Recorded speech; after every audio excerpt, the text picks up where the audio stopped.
Welcome back to Urdu zone 24। Novel Ishq Yaram किस number 4। मगर किस्त शुरू करने से पहले थोड़ा सा क्विक ओवरव्यू। आज की इस किस्त में शामिल होने जा रही है एक नई और पुरअसरार शख्सियत, एमा विल्सन। कौन है, सुनते हैं। हाय, आई एम एमा विल्सन। एमा ने आते ही अपना तारुफ करवाया और साथ ही कुर्सी पर बैठ गई। मेरा काम हो गया क्या? विक्टर ने फ़ौरन अपने काम की बात की। हाँ, हो गया। ईमा ने बैग से एक पेपर निकाला और साथ एक तस्वीर। ये रही तुम्हारे काम की चीज़ें। ये वो पता है जहाँ तुम्हारा बक्स पड़ा है। और ये तस्वीर उस लड़की की है जिसने चुराया है, और ये लड़की काया के लिए काम करती है। ईमा ने सारी डिटेल विक्टर को बताई। विक्टर ने जल्दी से वो कागज़ और तस्वीर उठाई और कुर्सी से उठ खड़ा हुआ। ईमा एकदम से हैरान हो गई। अभी तो उसे उसके काम की रकम भी नहीं मिली थी। तुम्हारी रकम टिश्यू बॉक्स के नीचे पड़ी है, ये कहकर विक्टर बाहर की तरफ निकल आया। जाते हुए उसने वो तस्वीर डस्टबिन में फेंक दी थी। उसे कर्ज थी तो सिर्फ अपने डायमंड से और काया से हिसाब पूरा करने की। बाहर आते ही विक्टर ने गाड़ी स्टार्ट की और लिखे हुए पते पर पहुंच गया। ये एक पुरानी तर्ज का मकान था जो शहर से बाहर था। वहाँ दो आदमी पहरा दे रहे थे। विक्टर बिला खौफ उसके घर की तरफ चल पड़ा। उन आदमियों ने जब विक्टर को अपनी तरफ आते देखा तो उस पर फायरिंग शुरू कर दी गई। विक्टर उन गोलियों से खुद को बचाता हुआ उन दोनों के पास पहुंच गया, इससे पहले कि वो आदमी उस पर मजीद गोली चलाते। विक्टर ने आगे बढ़कर एक जोर का मुक्का उस आदमी के नाक पर दे मारा। वो आदमी जैसे दर्द से झुका। विक्टर ने उसकी पिस्टल फौरन से पकड़ ली। दूसरा आदमी अंदर चला गया था काया को इन्फॉर्म करने। विक्टर उस आदमी को मारने के बाद अंदर गया तो दूसरा आदमी कॉल पर काया को बता ही रहा था कि विक्टर ने उस आदमी की खोपड़ी में गोली मार दी, जो उसके दिमाग के आर पार हो गई और उसके हाथ से फ़ोन गिर गया। विक्टर हाथ में पिस्टल लिए आगे बढ़ा, ज़मीन पर गिरे मोबाइल को उठाया जिसकी दूसरी तरफ काया था। तुम अभी अपने बाप को नहीं पहचाने क्या? तुम्हारी पैदाइश भी मुझसे पूछ कर हुई थी। आइंदा मेरे काम में दखल अंदाजी की तो अंजाम बहुत बुरा होगा। इससे पहले कि काया कुछ कहता, विक्टर ने फ़ोन दीवार पर मारकर तोड़ दिया। विक्टर चलता हुआ उस सेफ के पास पहुंचा जहां डायमंड बॉक्स रखा हुआ था। ब्लैक मैन को काया ने लोहे की कुर्सी के साथ बांधा हुआ था, जिसको काया ने डायमंड की हिफाजत का जिम्मा दिया था, सिर्फ एक रात के लिए। अगली सुबह वो हीरे स्मगलिंग होकर कहीं और पहुंच जाने थे, लेकिन इससे पहले कि काया उसको कहीं और पहुंचा देता, विक्टर अपना हाथ साफ कर गया था। तुम्हें मैंने किस लिए वहां रखा था? किसकी हिफाजत के लिए? तुम्हारी एक छोटी सी गलती से मुझे कितना नुकसान हुआ है तुम जानते भी हो क्या? काया उस आदमी पर चिल्लाया और उसके हाथ में पकड़ी बिजली की तार उसने लोहे की कुर्सी को लगाई, जिससे ब्लैकमैन को झटके लगना शुरू हो गए। इतने में दरवाज़ा खुला और अंदर रोशनी और रयान आए। दोनों ने आते ही उस आदमी को देखा जिसकी नाक से खून बह रहा था और उसकी आंखें सफ़ेद हो रही थी। रोशनी को खबर मिल चुकी थी कि डायमंड विक्टर ले गया है। ये सुनते ही वो काया की कॉल पर उसके पास आ गई थी, लेकिन उसे ये मालूम नहीं था कि सूरत हाल इस कदर ख़राब होगी। आ गई तुम, देखो, मुझे देखो। उस विक्टर ने मुझे फिर मात दे दी। वो ले गया है डायमंड्स। मैं उस नासुर को छोड़ूंगा नहीं। ये कहते हुए काया ने आखिरी सांस पर आए हुए ब्लैकमैन की खोपड़ी के दोनों साइड पर बिजली की तारें रख दी। ब्लैकमैन करंट के झटके खाता हुआ अपनी सांसें अब ख़त्म कर चुका था और उसके मुंह और कानों से भी खून निकलना शुरू हो गया था।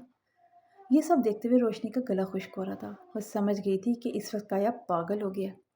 ब्लैकमैन को मारने के बाद काया रोशनी की तरफ आया। मैंने तुम्हें कहा था ना कि उस जख्मी शेर को मार दो, लेकिन तुमने देर कर दी। और उसने एक रात का इंतज़ार भी नहीं किया और अपना काम कर गया। काया ने आगे बढ़कर रोशनी का मुंह अपने हाथों में दबोचा। काया, मुझे छोड़ो, मुझे दर्द हो रहा है, इसमें मेरा क्या कसूर है? रोशनी ने अपने दोनों हाथों से काया का हाथ पीछे करने की कोशिश की, लेकिन काया की गिरफ्त इतनी मजबूत थी कि वो उसका हाथ पीछे न कर सकी। दर्द हो रहा है तुम्हें, हाँ? और जो मेरे अंदर आग जल रही है, मुझे जलन हो रही है, उसका क्या? आओ तुम्हें बताओ मेरे अंदर की आग मुझे कैसे जला रही है। काया ने रोशनी का मुंह छोड़ते हुए उसका बाजू मजबूती से पकड़ा और खींचते हुए हीटर की तरफ ले गया। रयान रोशनी को बचाने के लिए आगे बढ़ा, लेकिन काया ने उसकी तरफ खूनखार नज़रों से देखा तो रयान वहीं रुक गया। आओ मैं तुम्हें वो तकलीफ़ बताता हूँ जो मेरे अंदर हो रही है। ये कहते हुए काया ने फुल हीट किया हुआ हीटर पर रोशनी का हाथ रख दिया।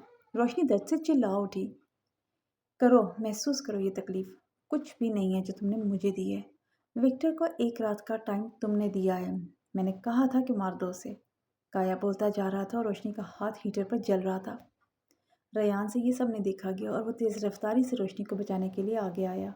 रयान को ऐसे आता हुआ देखकर काया ने अपने दूसरे हाथ से कमर के पीछे रखी पिस्टल निकाली और रेयान पर फायरिंग कर दी। गोली रेयान के बाजू को छूती हुई गुजर गई।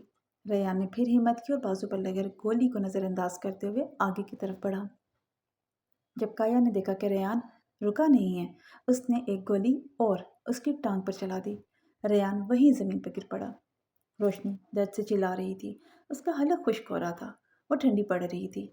दर्द से बिलबिलाती हुई उसने जब रेयान को ऐसे ज़मीन पर गिरा देखा, उसके होश उड़ गए। काया, ये तुम क्या कर रहे हो? अगर तुम मुझे और रेयान को मार दोगे तो तुम्हारे काम कौन करेगा? रोशनी ने चीखते हुए काया की तरफ देखा। रोशनी की आंखें दर्द और गुस्से से सुर्ख हो रही थी। काया, जो अपनी नाकामी पर पागल हो रहा था, रोशनी की बात पर उसे एकदम होश आया और उसने फौरन रोशनी का हाथ छोड़ दिया। रोशनी और रेयान काया के वो वाहिद बंदे थे जो बड़े से बड़े चोरी भी मिनटों में बड़ी सफाई से कर लेते थे। रोशनी अपने जले हुए हाथ की परवाह किए बगैर जल्दी से रेयान के पास आई। रेयान, तुम्हें कुछ नहीं होगा। रोशनी ने रेयान का सर अपनी गोद में लिया। तुम दोनों को ये लास्ट वार्निंग है। अगर तुम दोनों ने विक्टर को नहीं मारा तो तुम्हारी लाशें लॉस एंजलिस कैलिफोर्निया के मेन बाजार में लटकी होंगी। मुझे जल्द से जल्द उसका सर चाहिए। काया ने गुस्से से कहा और जाते हुए ज़मीन पर पड़े रेयान को पाँव से ठोकर मारी और बाहर की तरफ चला गया। रोशनी, जो कभी रोई नहीं थी, रेयान की हालत देखकर, उसके बाजू टांग से खून निकलता देखकर उसकी आंखों में आंसू आ गए। उसने अपनी ज़िंदगी में बस एक बार खून देखा था और वो उसकी माँ का था। रक्सो सरूर की महफिल चली जा रही थी। विक्टर अपनी कामयाबी का जश्न मना रहा था। 4 लड़कियां जो बेली डांसर्स थीं, अपनी सुराही जैसी लचकदार कमर को घुमा घुमा कर विक्टर का दिल लुभा रही थी। बेनाम कपड़े पहने वो कभी विक्टर के ऊपर आकर झुकती और उसके चौड़े सीने को छूते हुए अपने गुलाब जैसे होंठों से विक्टर के सीने पर निशान छोड़ जाती, तो कभी आते जाते पास पड़े फ्रूट बास्केट में से अंगूर निकाल कर विक्टर के मुंह में डालती। विक्टर का भी जब दिल करता, डांस करती हुई लड़की को अपनी तरफ खींचता और अपने जज्बात को उस पर निछावर करता और फिर उसे डांस के लिए भेज देता। ये सब ऐसे ही चल रहा था जब उसके घर के हॉल में, जहाँ लड़कियां डांस करने में मसरूफ़ थीं, पर्दा हटते ही सामने विक्टर को ईमा आती हुई नजर आई। इस बार ब्लू कलर की जीन्स शर्ट में थी, कंधे पर लॉन्ग स्ट्रिप वाला बैग पहने। जैसे ही अंदर आई, अंदर का माहौल देखते ही उसके कदम वहीं रुक गए। ईमा को देखते ही विक्टर के माथे पर बल पड़ गए। उसने हाथ के इशारे से डांसर्स को जाने का कहा। ईमा चलती हुई विक्टर के पास आई। तुम्हें किसी ने बताया नहीं कि मुझसे मिलना हो तो पहले पूछा जाता है? विक्टर टांग पर टांग रखे ईमा को गौर से देख रहा था। आज वो बिना मेकअप की आई थी। सादगी में वह एक नरम मोम की गुड़िया लग रही थी। इससे पहले विक्टर अपनी नीयत उस पर खराब करता, ईमा बोल पड़ी। विक्टर, मैं तुम्हारे साथ काम करना चाहती हूँ। ईमा को पिछली बार विक्टर का काम करने के बदले काफ़ी भारी रकम मिली थी। ये काम ईमा के लिए एक मामूली काम था, लेकिन विक्टर ने जो रकम दी थी वह उसकी तवक्को के बरक्स थी। ईमा की बात पर विक्टर ने शराब का घूंट लिया और सीधा होकर बैठ गया। वो अपने काम के मामलात को बड़ी संजीदगी से लेता था। तुम्हें किसने भेजा है? ईमा की बात पर विक्टर ने कहा। किसी ने नहीं। मुझे तुम्हारे साथ काम करना है। इसलिए नहीं कि मुझे किसी ने भेजा है, बल्कि मैं इसलिए काम करना चाहती हूँ कि तुम अच्छी रकम देते हो। इससे मेरी ज़रूरियात पूरी हो जाएंगी। ईमा ने अपनी बात बताते हुए विक्टर की तरफ देखा, जो उससे बात करते हुए उसकी आंखों में बड़े गौर से देख रहा था। विक्टर हमेशा सच और झूठ को मालूम करने के लिए लोगों की आंखों में देखता था। उसके मुताबिक आंखें कभी झूठ नहीं बोलती और इंसान की आंखें ही उसकी आईनादार होती हैं। विक्टर को ईमा की आंखों में भी सच्चाई दिखी। ठीक है, लेकिन तुम मेरे किसी काम में दखल अंदाजी नहीं करोगी और धोखा मुझे पसंद नहीं, और दूसरा मौका मैं कभी देता नहीं। बस ये बात याद रखना, जिस दिन मुझे ये लगा कि तुम मुझे धोखा दे रही हो, उस दिन तुम्हारा आखिरी दिन होगा। साथ ही विक्टर ने शराब का घूंट लिया। ठीक है विक्टर, मुझसे तुम्हें किसी किस्म की शिकायत नहीं होगी, ईमा ने पुरजोश होकर कहा। ओके, तो मेरे अकाउंटेंट से मिल लो। ये कहते हुए विक्टर वहाँ से उठ गया।